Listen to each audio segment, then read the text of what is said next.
Assalamualaikum and very welcome back to this channel. My dear students, as you know, my name is Hamza Tariq and you are watching my YouTube channel. और हम हर video में कुछ ना कुछ नया सीखने को मिलता है, आपको कुछ ना कुछ नया लेकर आते हैं। आज की जो हमारी ये वीडियो है, इसमें हम अब मैनेजमेंट की बुक को डिस्कस करेंगे। मैनेजमेंट क्या होती है, इसके प्रोज एंड कॉन्स को डिस्कस करेंगे, मैनेजमेंट की बेसिक्स को डिस्कस करेंगे। आज हम थोड़ा सा उसका इंट्रोडक्शन देखेंगे, फिर फर्दर इसके लेक्चर्स को आगे पढ़ते जाएंगे। तो कहीं मत जाइएगा, बहुत ही इंटरेस्टिंग कोर्स होने वाला है ये। तो देखते रहें, एग्जाम्स को पास करते रहें। सो बढ़ते हैं अपनी इस वीडियो की तरफ। So let's begin.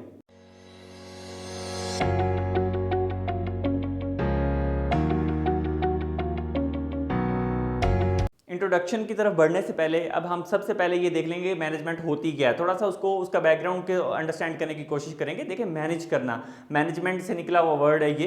तो हम हर चीज़ को मैनेज करते हैं। आप अपने रूम को मैनेज करते हैं, आप अपनी बुक्स को मैनेज करते हैं, आप अपनी रूटीन को मैनेज करते हैं, आप अपनी और ऑर्गेनाइजेशन को मैनेज करते हैं, शॉप को मैनेज करते हैं, आप अपने बिजनेस को मैनेज करते हैं। These are all the things. आप अपने रूम को मैनेज करके रखते हैं। ये सारी क्या है, मैनेजिंग स्किल्स होती हैं। मैनेजिंग लीडर्स होते हैं, ये जो सुपरवाइजर्स होते हैं, उनको सुपरवाइज करना होता है। तो ये सारा कुछ जो है वो मैनेजर से निकला है। तो अभी देखें, मैनेजमेंट को अंडरस्टैंड करने से पहले हमें सबसे पहले ये पता होना चाहिए कि उन चीज़ों को मैनेज कौन करेगा। जो मैनेज करेगा उसको हम क्या बोलते हैं, मैनेजर बोलते हैं। तो मैनेजर क्या होता है, क्या क्या काम करता है, सबसे पहले तो हम इसकी तरफ बढ़ेंगे। आपको ये लिखा हुआ भी नजर आ रहा है और ये बहुत ही इंपॉर्टेंट नोट्स हैं, आपके एग्जाम के पॉइंट ऑफ व्यू से मैंने बनाए हैं, ताकि आप एग्जाम में भी लिख सकें, आपको क्वेश्चन आ जाए। तो ठीक है, सबसे पहले तो ये अंडरस्टैंड करेंगे व्हाई मैनेजर्स आर इंपॉर्टेंट। पहला क्वेश्चन हमारा ये कि मैनेजर्स इंपॉर्टेंट क्यों होते हैं। और आपको भी पता है, मुझे भी पता है, इसलिए इंपॉर्टेंट होते हैं क्योंकि वो आपको एक तो लुकमा देते हैं, एनर्जाइज करते हैं, आपको स्किल सिखाते हैं, आपको काम किस तरह से करना है, आपकी एक्टिविटीज़ को डिफाइन करते हैं। तो इसलिए भी इंपॉर्टेंट होते हैं। आपके वर्क को जो है वो इंजॉयबल बनाते हैं, आपके काम को इंजॉयबल बनाते हैं, आपको सिखाते हैं, ट्रेन करते हैं। इसलिए भी मैनेजर्स इंपॉर्टेंट होते हैं। तो फॉर्मलीज को पढ़ते हैं। A great boss can inspire. जितना अच्छा आपका बॉस होगा उतना अच्छा आपको इंस्पायर कर पाएगा, आपका काम में दिल लगेगा। अगर आपका बॉस अच्छा नहीं है तो ऑब्वियसली आप काम करने को, आपका टीचर अच्छा नहीं है तो आपको पढ़ने को भी दिल नहीं करेगा। ठीक है, आपको उस बुक से नफरत सी होने लगती है, आप दिल नहीं करता है आपका पढ़ने को। तो ये सेम इसी तरह से हमारे पास इस जॉब के पॉइंट ऑफ व्यू से या ऑर्गेनाइजेशन के पॉइंट ऑफ व्यू से भी होता है। Energize and you and your team. आपको भी एनर्जाइज करता है, आपकी टीम को भी। कुछ ना कुछ गेम्स खिलाता है, कुछ ना कुछ ट्रेनिंग देता है, कुछ ना कुछ मोटिवेशन देता है आपको। तो इसलिए हम इसको कहते हैं कि इसलिए भी ज़रूरी होता है मैनेजर। बेसिक क्वेश्चन पे रहना है और पॉइंट्स को अंडरस्टैंड करते जाना है। ठीक है, ओवरकम न्यू चैलेंज। जितने भी नए आने वाले चैलेंजेस होते हैं उसको ओवरकम करता है, अपने सर पे लेता है, उसको ट्राई टू ओवरकम, कि हम इसको कम कैसे कर सकते हैं, मिनिमाइज कैसे कर सकते हैं। वो रिस्क लेता है और उसको उन चीज़ों को मिनिमाइज करता है। जैसे कोई भी अनसर्टेन इशू आ जाता है, कोई भी ऐसी सिचुएशन क्रिएट हो जाती है जो हैंडल नहीं हो रही होती एम्प्लॉय से, तो मैनेजर वहाँ पे अपनी स्किल्स को यूज़ करते हुए उस चीज़ को हैंडल करने की कोशिश करता है। इंजॉयबल एंड प्रोडक्टिव बनाता है आपको, आपके काम को। तो ये सारे इसलिए मैनेजर जरूरी होता है। और भी बहुत सारे पॉइंट्स हैं, लेकिन हम एग्जाम के पॉइंट ऑफ व्यू से भी अगर देखें और प्रेजेंटेशन के पॉइंट ऑफ व्यू से, तो दीज आर द इनफ और आपको कंसेप्ट भी आपका क्लियर हो रहा होगा। तो अभी हमने थोड़ी सी रीजंस भी डिफाइन किए हैं कि वाई, कौन सी रीजंस हैं जिसकी वजह से मैनेजर जो है वो इंपॉर्टेंट होता है। ठीक है, तो number 1 is managerial skills and abilities. Managerial skills की वजह से और एबिलिटीज़ की वजह से, क्योंकि उसके अंदर एक्स्ट्रा होती हैं एज कम्पेयर टू एम्प्लॉय, तो इसलिए मैनेजर जो है वो हमें ज़रूरी होता है एक ऑर्गेनाइजेशन के लिए। Getting things done on time. अपनी चीज़ें जो हैं वो टाइम पे हों, ऑर्गेनाइजेशन के काम सारे टाइम पे हों, उसके गोल्स भी अचीव हों, एफिशिएंसी एंड इफेक्टिवनेस आए उसके काम में, इसलिए भी ज़रूरी है। Managers do matter to organization. Do matter to organization ये क्लियर स्टेटमेंट नहीं है, हम आगे जाके पढ़ेंगे तो आपको समझ आएगी, लेकिन ये बहुत ज़रूरी होते हैं मैनेजर्स उसके लिए। अभी सबसे पहले रीज़न 1 को एक्सप्लेन करेंगे, जो हमने रीजंस लिखी हैं। To deal complex uncertain situations. Manager कहाँ काम आता है, जो मुश्किल तरीन सिचुएशंस होती हैं, अनसर्टन होती हैं। कोई भी जैसे जस्ट लाइक जो है वो स्टॉर्म आ गया है, सैलाब आ गया है आपके इलाके के अंदर, आपकी ऑर्गेनाइजेशन थी, वहाँ पे बहुत सारी प्रॉब्लम्स थी जिसकी वजह से ये क्रिएट हुआ। तो वहाँ पे अनसर्टन सिचुएशंस में हमने बताया कि वहाँ पे ये और काम आता है। लाइक इकोनॉमिक क्लाइमेट, कोई भी इकोनॉमिक क्लाइमेट आ गया, ठीक है, चेंजिंग टेक्नोलॉजी, अब day by day technology change हो रही है। जो लोग हैं वो फिजिकल से ऑनलाइन की तरफ शिफ्ट हो गए हैं, तो ये सारी की सारी क्या है, इफेक्ट कर रही हैं परफॉर्मेंस को। तो ऑनलाइन चेंजिंग टेक्नोलॉजी आ गया। एवर इंक्रीजिंग ग्लोबलाइजेशन, जो ग्लोबलाइजेशन हो रही है, जो दुनिया बढ़ रही है, आबादी बढ़ रही है, बहुत सारी और इन्वायरमेंटल चेंजेस आ रही हैं, इन सब को टैकल करने के लिए, इन सब के इन्वायरमेंट को अंडरस्टैंड करने के लिए मैनेजर जो है वो ज़रूरी होता है। फिर क्या करता है, identify critical issues and crafting response, ठीक है, क्राफ्टिंग रिपोर्ट्स कह लें या आप उसको कह लें कि रिस्पॉन्स भी करता है, उस पर आइडेंटिफाई करता है कि कौन से मैटर्स ज़्यादा अहम है, किसको सबसे पहले सॉल्व करना चाहिए, किस प्रॉब्लम को सबसे पहले हमें देखना चाहिए, तो ये वहाँ पे भी काम आता है, ठीक है।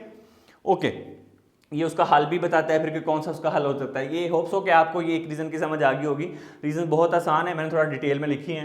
रीज़न नंबर 2 की तरफ बढ़ते हैं। गेटिंग देयर थिंग्स डन, ये एम्प्लॉयज़ को बताता है भाई कि आपने काम किस तरह से करना है। अच्छा, यहाँ पे मैं एक एग्जांपल कोट करूँ अगर रीज़न 1 में, तो ये डिफरेंट सिचुएशंस होती हैं। लाइक एक सेल्समैन है, ये उसको मोटिवेट करेगा कि एक ऑर्गेनाइजेशन की सेल को बढ़ाना है, बी पेयर चीज़ें हैं उसको, जैसे कार है, यूज्ड कार्स को सेल करना, तो ये क्या करेगा, इंसेंटिव रख देगा अपने एम्प्लॉयज़ के लिए, सो दैट कि वो एंगेज रहें और मोटिवेट रहें और ज़्यादा से ज़्यादा काम करें, तो उस ऑर्गेनाइजेशन की सेल जो है वो बढ़ जाएगी।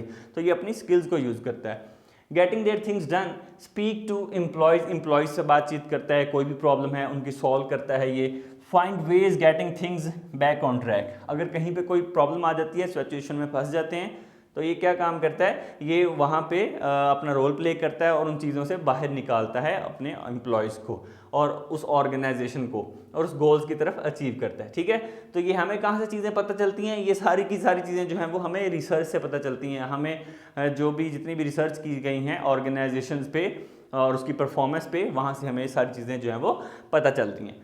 उसके बाद है हमारे पास रीज़न नंबर 3, जिसमें managers do matter to organization. ये मैनेजर जो हैं ये बड़े इंपॉर्टेंट होते हैं ऑर्गेनाइजेशन के। एक गैलप सर्वे के अकॉर्डिंग, जिसमें बहुत सारे एम्प्लॉयज़ को उसका इंटरव्यू लिया गया और बहुत सारे जो है वो मैनेजर, थाउजेंड्स ऑफ मैनेजर्स को भी इसमें इंक्लूड किया गया, उनकी राय ली गई। तो पूछा गया कि क्या उनको जो ऑर्गेनाइजेशन को सेटिस्फाई करता है, लॉयल रहते हैं ऑर्गेनाइजेशन के साथ, वो किस वजह से रहते हैं।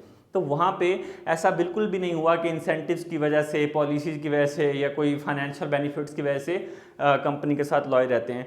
सिंपल आंसर्स ये थे कि वो इसलिए लॉयल रहते हैं क्योंकि वहाँ पे वर्क इन्वायरमेंट की वजह से आपका बॉस के साथ रिलेशनशिप कैसा है, सुपरवाइजर के साथ आपका रिलेशन, डायरेक्ट रिलेशनशिप कैसा है, उसकी वजह से एम्प्लॉय आपका रिटेन होता है, ना कि आपका बेनिफिट्स की वजह से होता है। तो जितना इन्वायरमेंट अच्छा होगा, और वो इन्वायरमेंट कौन अच्छा करता है, वो आपका मैनेजर्स अच्छा करता है। देखिए यहाँ पे मैनेजर्स लिखा, मैंने लिखा कि employee productivity and loyalty create करता है ये, ठीक है। और क्या करता है, ऑर्गेनाइजेशन के इन्वायरमेंट को बेटर करता है। Employee productivity and loyalty does not depend upon the financial benefits, it depends upon the organization environment. Organization environment क्या क्रिएट करता है, रिलेशनशिप क्रिएट करता है मैनेजर्स का, सुपरवाइजर्स का, बॉसेस का टूवर्ड्स द एम्प्लॉयज़, ठीक है। उसके बाद नेक्स्ट है ये क्या करता है, बेटर फाइनेंशियल परफॉर्मेंस। इसकी वजह से फाइनेंशियल परफॉर्मेंस खुद ब खुद बेटर हो जाती है। जब ऑर्गेनाइजेशन का एनवायरनमेंट अच्छा होगा, सब अच्छे से काम कर रहे होंगे, तो परफॉर्मेंस खुद ब खुद बेटर हो जाएगी। क्लियर हो गया पॉइंट 3। ये रीजंस थी जो हमने डिफाइन की कि why managers are important. Next चलते हैं, who are managers and where do they work. Question ये है कि कौन मैनेजर कौन होते हैं और ये कहाँ पे काम करते हैं, ये कब तक काम करते हैं, कहाँ काम करते हैं। ये तो पहली बात तो ये कि 18 साल से लेके 18 to 80 ईयर्स तक ये मैनेजर्स की जो पोजीशन है, ये मैनेजर जो है वो काम करते हैं, किसी भी एज का वो पर्सन हो सकता है। दे रन लार्ज कॉरपोरेशंस, कहाँ पे काम करते हैं, they run the large corporations like hospitals, private भी हो सकती हैं, गवर्नमेंट भी हॉस्पिटल्स हो सकते हैं, म्यूजियम्स हो सकते हैं, एंटरटेनमेंट इंडस्ट्री हो सकती है। यू कैन से द, अगर आपने कोई इवेंट ऑर्गेनाइज करवाया वहाँ पे भी हो सकता है। म्यूजिकल कोई भी इवेंट है वहाँ पे भी मैनेजर रोल परफॉर्म करता है। हॉस्पिटल्स के अंदर, ग्राउंड्स के अंदर, ईच एंड एवरीथिंग, हर जगह पे, स्कूल्स के अंदर, ठीक है, कॉलेजेस के अंदर, यूनिवर्सिटीज़ के अंदर, हर जगह पे मैनेजर्स होते हैं और उन चीज़ों को मैनेज कर रहे होते हैं, वर्क एक्टिविटीज़ को अलाइन कर रहे होते हैं। क्लियर हो गया पॉइंट। ओके, नेक्स्ट हम अब डिस्कस करेंगे व्हाट इज़ मैनेजर। अब हम देखेंगे थोड़ा थोड़ा आहिस्ता बढ़ने, आगे आगे बढ़ने की कोशिश करेंगे। मैनेजर्स क्या होते हैं। Managers is someone who coordinates and oversees the work of other people so that organization goal can be accomplished। एक ऐसा बंदा होता है जो लोगों को गाइड करता है, उनकी एक्टिविटीज़ से उनको बताता है। किस लिए बताता है, उनका वर्क बताता है, उसकी रिस्पॉन्सिबिलिटीज़ बताता है, किस लिए, ताकि हम क्या कर सकें, ऑर्गेनाइजेशन के गोल्स को अकम्प्लिश कर सकें, उनको अचीव कर सकें। क्लियर हो गया। अच्छा, अभी ये मैनेजर के साथ थोड़ी सी और भी देखें चीज़ें। क्या करता है manager, supervise single person. Manager can be supervise the single person, एक अकेले बंदे को भी वो सुपरवाइज करता है। And more than they are managing the organization, वो पूरी की पूरी ऑर्गेनाइजेशन को भी मैनेज कर रहा होता है, ठीक है। अच्छा, उसके बाद है coordinate work activities inside and outside organization. दूसरा काम क्या करता है कि inside and outside the organization coordinate करता है। किन से? जो आपके वेंडर हो सकते हैं इनसाइड ऑर्गेनाइजेशन में, दूसरे डिपार्टमेंट से, like sales department, production department, engineering department, उन डिपार्टमेंट्स में कोऑर्डिनेट करता है। उसके अलावा outside the organization, if you talk about the outside the organization, तो जो वेंडर्स होते हैं, गवर्नमेंट होती है, अदर स्टेक होल्डर्स होते हैं जो ऑर्गेनाइजेशन के साथ इनडायरेक्टली अटैच होते हैं, उनके साथ भी कांटेक्ट करता है, उन प्रॉब्लम्स को सॉल्व करता है। तो ये बेसिकली मैनेजर जो है ये रोल परफॉर्म कर रहा होता है। होप सो ये जितना भी मैंने यहाँ पे लिखा है ये आपको समझ आ गई, उसमें कोई भी कन्फ्यूजन नहीं है। इसको आप जल्दी से नोट कर लें। इसके बाद हम ये देखेंगे कि मैनेजर्स की टाइप्स क्या हैं, मैनेजर्स किस किस लेवल पे होते हैं, एंड देन फिर फर्दर भी हम इसको डिस्कस करते हैं। तो जल्दी से इसको नोट कर लें। अब हम डिस्कस करेंगे एक क्लासिफिकेशन ऑफ मैनेजर्स। मैनेजर्स को अगर हम क्लासीफाई करें कि मैनेजर कितनी तरह के होते हैं, उनकी क्लासिफिकेशन कर दी जाए तो हमारे पास 3 तरह के जो हैं वो मैनेजर्स होंगे। वो होंगे फर्स्ट लाइन मैनेजर, सेकंड है मिडिल लाइन मैनेजर और थर्ड है टॉप मैनेजर्स। अभी इनमें डिफरेंस क्या है? देखिए सबसे पहले हमारे पास है फर्स्ट लाइन मैनेजर। हमने इनको कैटेगराइज कर दिया ताकि हमें समझना आसान हो कि हमने किसको रिपोर्ट करना है, कौन सा बंदा किसको रिपोर्ट करेगा, ताकि हमारा काम जो है वो ईजीली और स्मूथली हो सके। अभी सबसे पहले हम ये देखेंगे first line manager. First line managers वो मैनेजर्स होते हैं जो कि बिल्कुल लोएस्ट लेवल पे होते हैं। जब सबसे एंड वाला जो लेवल होता है मैनेजर लेवल का, मैनेजिंग लेवल का, वो हमारा होता है फर्स्ट लाइन मैनेजर। जो किसको मैनेज कर रहे होते हैं? वो उन एक्टिविटीज़ को मैनेज कर रहे होते हैं जो प्रोड्यूसिंग डिपार्टमेंट से रिलेटेड होती हैं या कोई सर्विसेज डिपार्टमेंट, मतलब उस वर्क फोर्स को ये मैनेज करेंगे जो डायरेक्टली काम कर रही होती है, या तो कोई सर्विसेज प्रोवाइड कर रही होती है या फिर वो प्रोडक्शन में डायरेक्टली इन्वॉल्व होती है। तो ये उसको मैनेज कर रहा होता है फर्स्ट लाइन मैनेजर, जिसको आप कहते हैं कि ये मैनेजर के लेवल पे आ गया है। अब ये जितने भी नीचे उसके काम करने वाले वर्किंग, उनका डायरेक्टली लिंक होगा उसके साथ। समझ लगी आपको बात? अभी इसको थोड़ा सा डिटेल में ही पढ़ लें। Also called supervisor. अच्छा, अभी इसको हम और डिफरेंट नेमों से भी याद कर सकते हैं, पुकार सकते हैं, कॉल कर सकते हैं। दैट इज सुपरवाइजर हो सकता है, शिफ्ट लाइन मैनेजर हो सकता है, उसको हम ये भी कह सकते हैं कि ऑफिस मैनेजर, उसको ऑफिस मैनेजर कहते हैं, शिफ्ट लाइन मैनेजर कहते हैं, प्रोजेक्ट मैनेजर भी कह सकते हैं, सुपरवाइजर भी कह सकते हैं। ये सारे क्या हैं? ये वो हैं फर्स्ट लाइन मैनेजर। ठीक है, ये लोएस्ट लेवल होता है सबसे मैनेजिंग लेवल का। Managing the work of managerial employee. जो मैनेजेरियल एम्प्लॉयज़ होते हैं जो डायरेक्टली काम कर रहे होते हैं, उनको ये मैनेज करता है। फिर देन एक इंपॉर्टेंट पॉइंट ये है कि involve in producing live products or servicing the organization. जो मतलब डायरेक्टली उस चीज़ में इन्वॉल्व होते हैं, प्रोड्यूस कर रहे होते हैं, उस वर्क फोर्स को ये मैनेज करता है। उसके बाद हमारे पास आते हैं मिडिल लाइन मैनेजर्स। अच्छा जी, मिडिल लाइन मैनेजर्स क्या होंगे? ये वो वाले मैनेजर्स होंगे ना तो वो टॉप में लाया करते हैं ना ही वो लोएस्ट में, ये मिडिल पे स्टैंड करते हैं, between the top and the lowest level. अभी यहाँ पे most important thing is the manage the work of first line managers. ये किसका काम मैनेज करेंगे? ये फर्स्ट लाइन्स को मैनेज करेंगे। आप ये समझ लें कि फर्स्ट लाइन मैनेजर जो है ये रिपोर्ट किसको करेगा? मिडिल लाइन मैनेजर को करेगा। दूसरे लफ्जों में हम इसको आसान कर देते हैं। ठीक है, lie between the lowest and top managers. ये इन दोनों मैनेजर्स के बीच में ये लाई कर रहे होते हैं। ठीक है, अभी इसके डिफरेंट नेम्स हैं, इसके भी कौन कौन से हैं? इसको हम प्रोजेक्ट लीडर भी कहते हैं, इसको हम जो है वो रीजनल मैनेजर भी कहते हैं, इसको हम जो है वो और क्या कहेंगे? स्टोर मैनेजर भी कहेंगे, इसको डिवीजन मैनेजर भी कह सकते हैं, store manager, division manager, zonal manager कह सकते हैं। ठीक है, रीजनल मैनेजर कह सकते हैं, प्रोजेक्ट लीडर कह सकते हैं। ये सारे क्या हैं? ये मिडिल लेवल हैं, मिडिल लेवल मैनेजर्स हैं। ठीक है, जो कि डायरेक्टली किसको काम को देख रहे होते हैं, जो फर्स्ट लाइन मैनेजर के काम को देख रहे होते हैं। नंबर 3 पे हमारे पास है top managers. Top manager are the CEOs, the most important and the highest level और highest rank of the managing level. That is the CEO हो गया, प्रेसिडेंट हो गया, मैनेजिंग डायरेक्टर हो गया, CFO हो गया, COO हो गया, चीफ ऑपरेटिंग ऑफिसर हो गया, चीफ एग्जीक्यूटिव ऑफिसर हो गया, या फिर हम ये कह लें मैनेजिंग डायरेक्टर हो गया। ये उसको हम कहते हैं टॉप मैनेजर्स। अभी टॉप मैनेजर्स का काम क्या होगा? टॉप मैनेजर्स का काम होगा पॉलिसीज़ बनाना, जो पॉलिसीज़ बनाई हैं उसको ताकि वो ऑर्गेनाइजेशन के गोल्स को अचीव कर सके, ये उस चीज़ के लिए रिस्पॉन्सिबल होंगे जो पूरी ऑर्गेनाइजेशन पे इफेक्टिव होंगी। मतलब ना तो वो किसी एक लेवल पे इफेक्ट होगी, वो पूरी ऑर्गेनाइजेशन पे इनकी बनाएगी जो पॉलिसीज़ होंगी वो इफेक्ट हो रही होंगी। तो responsible for making organization wide decisions, make plans and set goals, may have title president, vice president, MD, CEO, COO.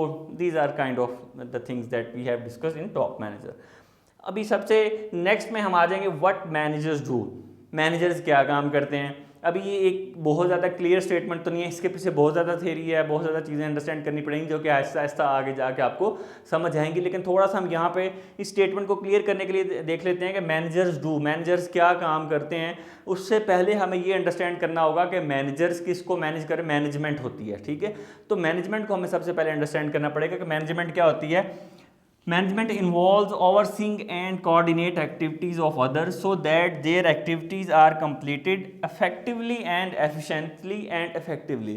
Management के अंदर हम लोगों की एक्टिविटीज़ को, दूसरे एम्प्लॉयज़ की एक्टिविटीज़ को कोऑर्डिनेट कर रहे होते हैं, उसको ओवरसीज कर रहे होते हैं, एंड ताकि किस लिए कर रहे होते हैं, ताकि वो जो अपना काम है इफेक्टिवली एंड एफिशिएंटली कर सके। ये होती है मैनेजमेंट, उन चीज़ों को मैनेज करना, इफेक्टिवली एंड एफिशिएंटली इम्प्लीमेंट करवाना जो है वो मैनेजर का काम है, ठीक है। तो आप रिलेट कर रहे होंगे कि मैनेजमेंट क्या होगी हमारी, कि ये एक्टिविटीज़ को ओवरसीज करना, उसको कोऑर्डिनेट करना एक्टिविटीज़ को, ये करता कौन है, ये मैनेजर करता है। इफेक्टिवली और एफिशिएंट, ये बहुत ही इंपॉर्टेंट टर्म्स यहाँ पे मैंने यूज़ की हैं, जो कि एफिशिएंसी को यूज़ किया है और इफेक्टिवनेस को यूज़ किया है। अभी ये मीन्स होते हैं, इसको हम मीन्स बोलते हैं, ये हमारे एंड्स होंगे, एंड्स हैं, ठीक है। अभी एफिशिएंटली और इफेक्टिवली में थोड़ा सा डिफरेंस मैं आपको बताने लगा हूँ। एफिशिएंटली कहते हैं डूइंग द थिंग्स राइट, जो सही चीज़ें हैं उसको करना, डूइंग द थिंग्स राइट, ठीक है। चीज़ों को मतलब उसी तरह से ठीक तरीके से करना, ठीक तरीके से करना, ठीक है। इफेक्टिवली की अगर हम बात करेंगे तो इसमें है डूइंग द राइट थिंग्स, जो सही चीज़ें हैं उनको करना, ये है चीज़ों को सही तरह से करना, और वो है जो चीज़ें सही हैं उन्हीं को करना है, गलत चीज़ों को नहीं करना। तो ये इसमें डिफरेंस पाया जा रहा है। अब ये देखें कि एफिशिएंसी को अगर थोड़ा सा और एक्सप्लेन करें कि हम अपने लीस्ट रिसोर्सेज को यूज़ करते हुए, कम रिसोर्सेज को यूज़ करते हुए ज़्यादा आउटपुट कैसे बना सकते हैं, ज़्यादा रिजल्ट्स कैसे यूज़ कर सकते हैं, अपनी लेबर फोर्स को यूज़ करके, पीपल्स को यूज़ करके, आप पैसे को यूज़ करके, आप इक्विपमेंट्स को यूज़ करके, कम रिसोर्सेज को यूज़ करते हुए आप ज़्यादा इफेक्टिवली कैसे अपने रिजल्ट एफिशिएंसी के साथ रिजल्ट्स को लेके आ सकते हैं, ज़्यादा आउटपुट क्रिएट कर सकते हैं। That is called the efficiency. और इसको काम क्या करता है, मैनेजर्स करते हैं। मैनेजर्स का ये काम है, व्हाट मैनेजर्स डू, एफिशिएंटली काम को करवाते हैं। फिर इफेक्टिवनेस की बात आ गई, डूइंग द राइट थिंग्स करना है। क्या राइट थिंग्स होंगी, वर्क एक्टिविटीज़ होंगी दैट अटेन ऑर्गेनाइजेशंस गोल, जो ऑर्गेनाइजेशंस के गोल्स को अचीव करने के लिए वर्क एक्टिविटीज़ ऑर्गेनाइजेशन के अंदर परफॉर्म की जाएंगी, एम्प्लॉयज़ परफॉर्म करेंगे, उनको इफेक्टिवली इसने करवाना जो है वो मैनेजर्स का काम होता है, ताकि वो ऑर्गेनाइजेशन अपने गोल्स को अचीव कर सके। ये मीन्स हैं, ये हमारे एंड्स हैं, ठीक है। चलें, अभी ये जो था ये थोड़ा सा मैंने ओवरव्यू आपको देने की कोशिश की है कि मैनेजर्स क्या होते हैं, मैनेजिंग क्या करते हैं। इसके बाद हमने जो डिस्कस करना है ना वो बेसिकली है अप्रोचेज, जिसके अंदर अप्रोचेज में हम डिस्कस करेंगे उसके फंक्शंस को, स्किल्स को, मैनेजमेंट फंक्शंस को डिस्कस करेंगे, स्किल्स को डिस्कस करेंगे, रोल्स को डिस्कस करेंगे।